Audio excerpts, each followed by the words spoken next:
Good evening to you. I'm Ari Melber, and our live debate coverage continues right now, 12:30 a.m. on the East Coast, 9:30 p.m. out west. We have a panel of special guests joining us shortly, plus some other surprises over the next 90 minutes on a night where Americans saw what an audible, reasonably civil debate can look like. What is possible when the sitting president is not involved? Because one factual takeaway here right now tonight, however sad it may sound, is that voters could hear and assess the choice in this campaign far better with President Donald Trump completely removed from the equation. Trump's Vice President Mike Pence and Biden running mate Kamala Harris clashed and disagreed on that plexiglass-divided stage there in Salt Lake City. At times, they also claimed to fact-check each other, but all within exchanges that largely followed the rules and basic decorum. But I want the American people to know that from the very first day, President Donald Trump has put the health of America first. Before there were more than 5 cases in the United States, all people who had returned from China, President Donald Trump did what no other American president had ever done, and that was he suspended all travel from China, the second largest economy in the world. Whatever the vice president is claiming the administration has done, clearly it hasn't worked. When you're looking at over 210,000 dead bodies in our country, American lives that have been lost, families that are grieving that loss. And you know, the vice president is the head of the task force and knew on January 28th how serious this was. And then thanks to Bob Woodward, we learned that they knew about it. And then when that was exposed, the vice president said, when asked, well, why didn't y'all tell anybody? He said, because the president wanted people to remain calm. And these running mates are squaring off at a time when presidential health is paramount. The incumbent, fresh out of the hospital, going to work today while contagious. We saw that scene here, a guard posted outside the West Wing where he worked, breaking his own administration's rules, endangering staff, potentially the VP who would replace him, while Senator Harris, to be clear, is running as the backup plan for a man who would become the oldest president in history, which the moderator accurately pointed out tonight, a grim but necessary prism for America right now, a nation battling this epidemic to assess both its choices and its backup plans. For insights, we go right to Professors Jason Johnson and Victoria DeFrancesco Soto and Democratic strategist Aisha Mills. Good to see all of you. Jason Johnson, health of the country, health of the people on the stage, the plexiglass. Who had the better sides of the argument in your view?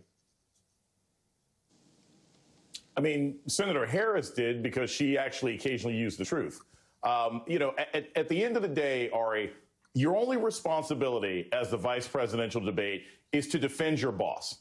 And Senator Harris did a better job of defending her boss. She explained Joe Biden. She explained his policies. She explained what he would do to battle COVID, which is the #1 thing that people are concerned about.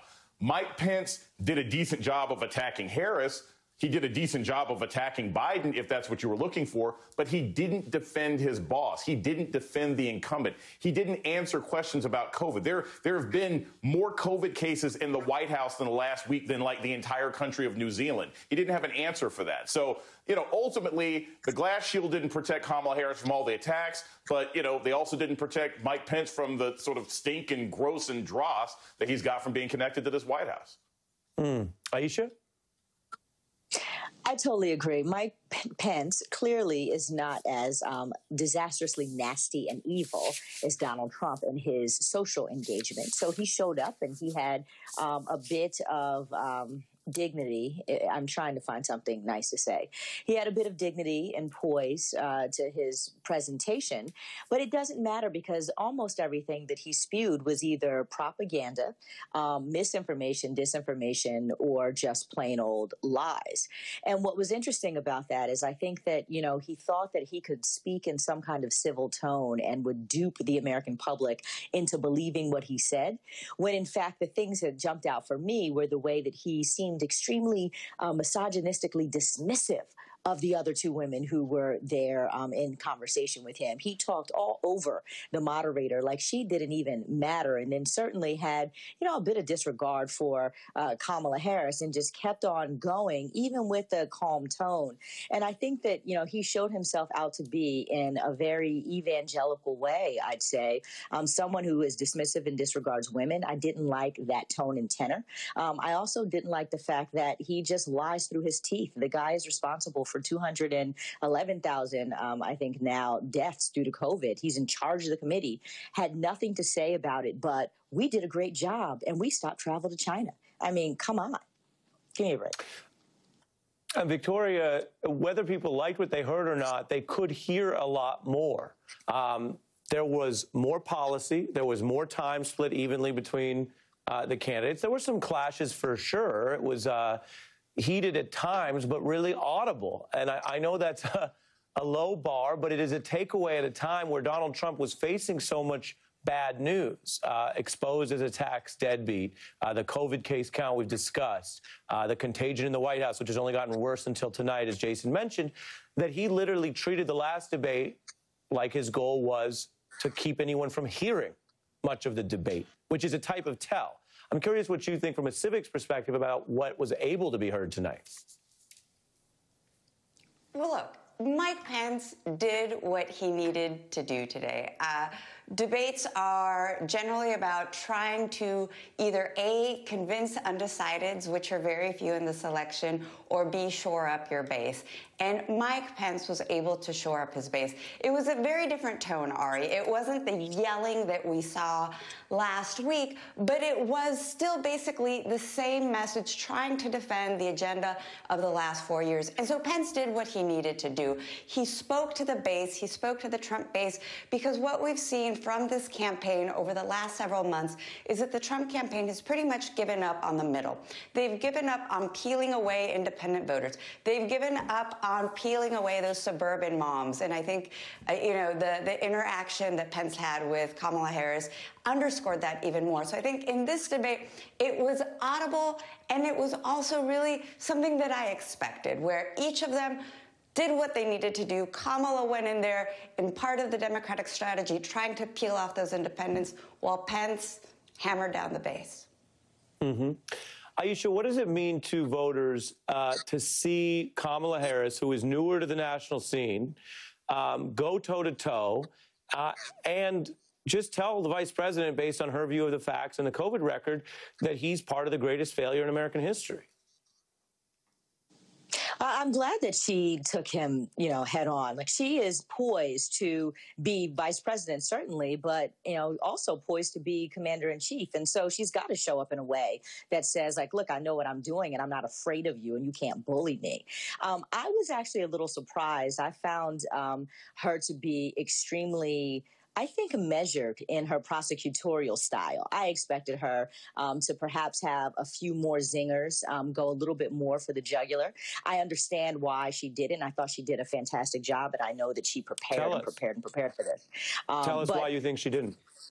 As a Black woman, first of all, going into this being a historical figure, being the first Black woman who is poised to be our vice president of the United States, it matters that there is still an air of assumption about women and how we show up and how we behave. And certainly as Black women, how we show up, what our words mean, what our expressions mean, what our posture means, what our tone and tenor means.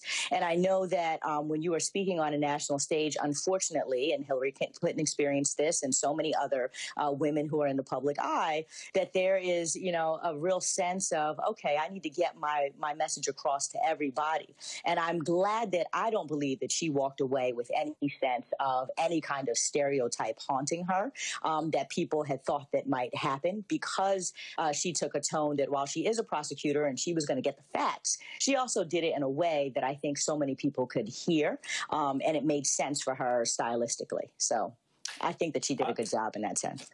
I appreciate your insights there and your candor. Victoria, building on that same point, if it were a quieter, calmer year, one can imagine there would be more public discussion in voters' minds, whether it would be positive or negative, others can assess, but more about the barrier-breaking aspect of her on the ticket.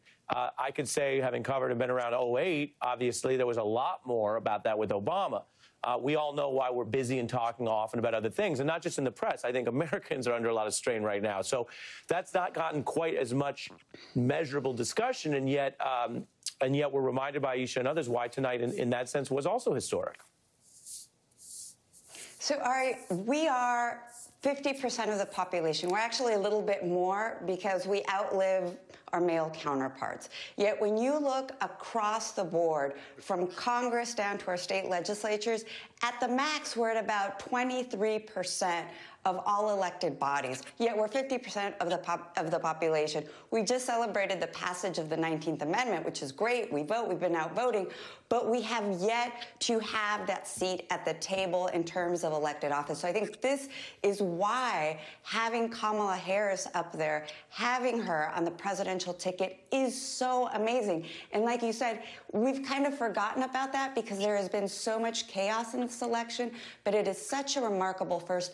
And it's such a remarkable first for women of color who, if we think about it, up until 55 years ago, really didn't have the right to vote. In theory, they did, but in practice, they didn't. So I think it is important to reflect on this evening and look beyond what was said and the style of how it was said and the issues, and look at this historical moment that we can point to our daughters and say, look, this is something that your grandmother fought for.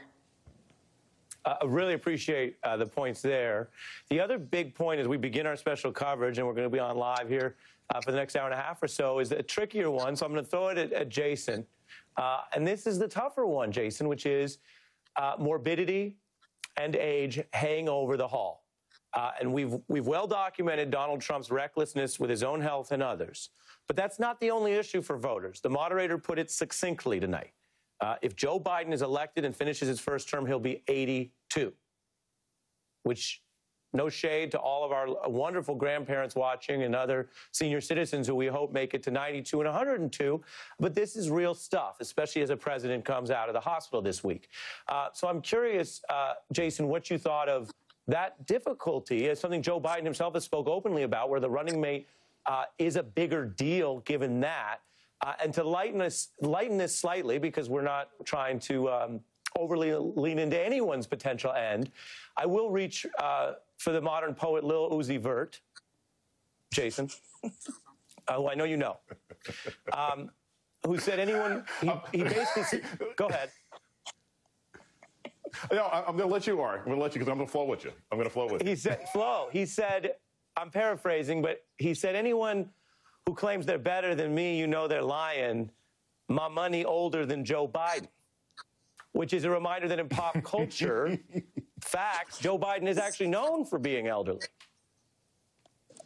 Yes, yes. And here's the thing. To your regular people, to the regular folks out there who either don't know Lil Uzi or aren't necessarily paying attention to this debate, you make a really good point, Ari.